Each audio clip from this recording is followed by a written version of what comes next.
UK ചരിത്രത്തിലെ ഏറ്റവും വലിയ തീവ്ര വലതുപക്ഷ പ്രതിഷേധത്തിനായിരുന്നു കഴിഞ്ഞയാഴ്ച ലോകം സാക്ഷിയായത്. ഏകദേശം 1 ലക്ഷത്തിലധികം പേർ പ്രതിഷേധത്തിൽ പങ്കാളികളായി. തീവ്ര വലതുപക്ഷ നേതാവായ ടോമി റോബിൻസണിന്റെ നേതൃത്വത്തിലായിരുന്നു ലണ്ടനെ പഴയ പ്രതാപത്തിലേക്ക് തിരിച്ചു കൊണ്ടുവരുവാനുള്ള പരിശ്രമം. അനധികൃത കുടിയേറ്റം ശക്തിപ്പെട്ടതോടെ ക്രൈസ്തവ വിശ്വാസ പാരമ്പര്യത്തിൽ നിന്നും പിന്നോട്ടു പോയ ലണ്ടനെ തിരികെ കൊണ്ടുവരുവാനുള്ള വിശ്വാസത്തിന്റെ പുനരുജ്ജീവനത്തിന്റെ നേർസാക്ഷ്യം കൂടിയായിരുന്നു ഈ റാലി.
കുരിശും ബൈബിൾ വചനവും പതാകകളുമായി യുണൈറ്റ് ദി കിങ്ഡം എന്ന പ്രമേയത്തിൽ ലണ്ടനിൽ അലയടിച്ച പ്രതിഷേധം മുന്നോട്ട് വെച്ചത് ലണ്ടന്റെ സംസ്കാരത്തിൽ കടന്നു കയറിയ വിദേശ ശക്തികളോടുള്ള പരസ്യമായ വിയോജിപ്പായിരുന്നു.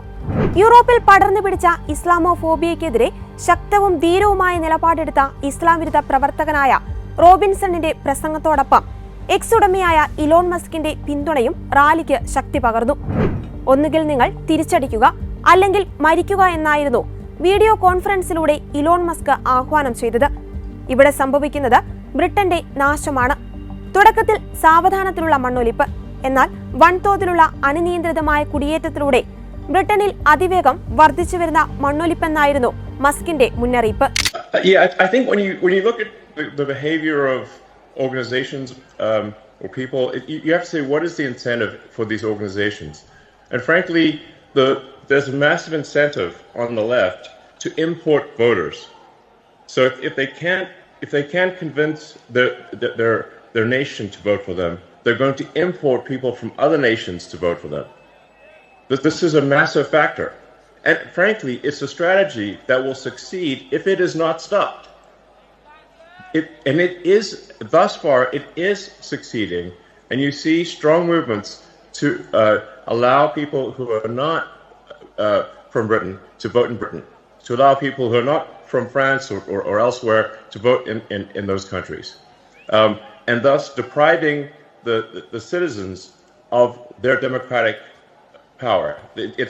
It's really a voter importation thing, and if they're allowed to succeed, if this is allowed to continue, they will succeed in importing voters, swaying the elections, and taking your vote away from you. That is 100% what is happening. സഹിഷ്ണുത, വൈവിധ്യം, ബഹുമാനം എന്നിവയിൽ അഭിമാനത്തോടെ കെട്ടിപ്പടുത്ത ഒരു രാഷ്ട്രമാണ് Britain. എന്നാൽ കോവിഡിന് ശേഷം രാജ്യം കുടിയേറ്റക്കാരെ പ്രോത്സാഹിപ്പിച്ചത് ബ്രിട്ടന്റെ സംസ്കാരത്തിന് തന്നെ ഏറ്റ കനത്ത തിരിച്ചടിയായിരുന്നു. ബ്രിട്ടനിലെ വിദ്യാഭ്യാസ സ്ഥാപനങ്ങൾ, ആരോഗ്യമേഖല, തൊഴിലിടങ്ങൾ തുടങ്ങി എല്ലാ മേഖലകളിലും കുടിയേറ്റക്കാർ ആധിപത്യം സ്ഥാപിച്ചതോടെ ബ്രിട്ടന്റെ സാമ്പത്തിക സ്ഥിതി മോശമാവുകയും ബ്രിട്ടനിലെ ജനങ്ങൾക്ക് പല ആനുകൂല്യങ്ങളും നഷ്ടമാവുകയും ചെയ്തു. കുടിയേറി വന്നവർ ബ്രിട്ടനിലെ സമാധാനപരമായ അന്തരീക്ഷത്തിനും മങ്ങലേൽപ്പിച്ചത് സാവധാനമായിരുന്നു ജനം തിരിച്ചറിഞ്ഞത്. പ്രധാനമായും ജൂതരാഷ്ട്രമായ ഇസ്രായേലിനെതിരെ ബ്രിട്ടന്റെ തെരുവുകളിൽ പാലസ്തീൻ അനുകൂല പ്രതിഷേധങ്ങൾ അക്രമാസക്തമായി മാറിയതും ഭീതിജനകമായ അന്തരീക്ഷം സൃഷ്ടിച്ചതും ജനം ഭയപ്പാടോടെയാണ് കണ്ടത്. അഭിപ്രായ സ്വാതന്ത്ര്യത്തിന്റെ പേരിൽ കുടിയേറി വന്നവർ രാജ്യത്തിന്റെ സമാധാനത്തിന് വിഘാതമായതോടെ നിങ്ങൾ പുറത്തു പോവുക എന്ന മുദ്രാവാക്യങ്ങളോടെയാണ് ബ്രിട്ടൻ ജനത തെരുവിലിറങ്ങിയത്. ബൈബിൾ വാക്യങ്ങളും ക്രിസ്ത്യൻ പ്രതീകങ്ങളുള്ള ടീഷർട്ടുകളും ധരിച്ചുമായിരുന്നു ഇവർ പങ്കുചേർന്നത്. യൂറോപ്പിന്റെ ക്രിസ്തീയ സംസ്കാരവും പാരമ്പര്യവും നശിപ്പിക്കുന്ന അധിനിവേശ ശക്തികളെ അപലപിച്ചുകൊണ്ടായിരുന്നു റാലി. ബ്രിട്ടനിലെ സാംസ്കാരിക വിപ്ലവത്തിൽ തീപ്പൊരിയായി മാറിയ പ്രതിഷേധം വരും ദിവസങ്ങളിൽ ലണ്ടന്റെ കുടിയേറ്റ നയങ്ങളിൽ മാറ്റം വരുത്തുമോ എന്നിനി കാത്തിരുന്നു കാണാം.